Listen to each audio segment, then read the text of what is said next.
This Old House. If you're not familiar with the magazine or the TV show that's been around for over 40 years, it's a show that's about how to take houses, maybe old houses especially, and make them amazing and beautiful and well built. And it stirs up all sorts of ideas inside of me for how I can make my house better, how I can build things, and in many senses, it's a very good reaction to this magazine or the TV show. But you want to know what else it does? More often than not, it also stirs up within me dissatisfaction with the lovely house that I do have. Now, why is that?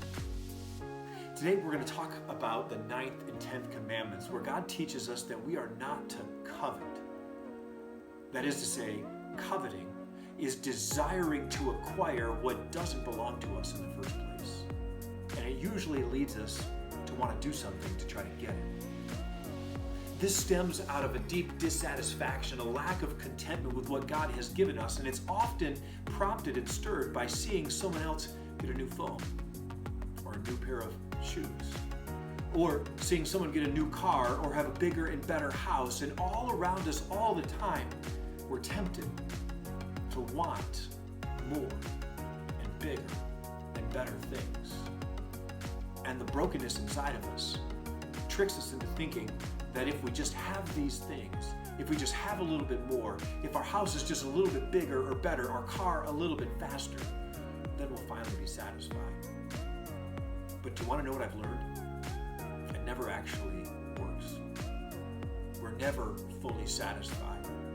Because God wants us to learn that our joy, contentment, and satisfaction can never come from the things of this world, but instead can only come from Him. That's why He teaches us that godliness with contentment is great gain.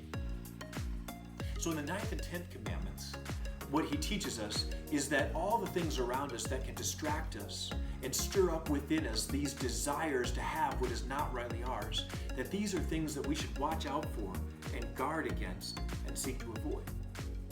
Instead, when we see our neighbor's house or family or the possessions that he has, what God calls us to do is to do everything we can to help them make the most of it, to help them be secure and satisfied in it as well.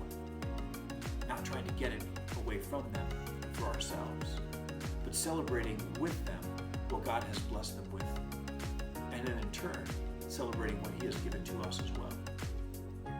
So think about it for yourself. What's the one thing that you desire the most? And is that desire really satisfied and contentment with what you have? Or is it this covetous desire for a little more and a little better? And what can you do to try to be satisfied with what you do have? And to try to help your friends and your neighbors be as well? And to celebrate with them all the good things that you already have without being consumed by this desire for more?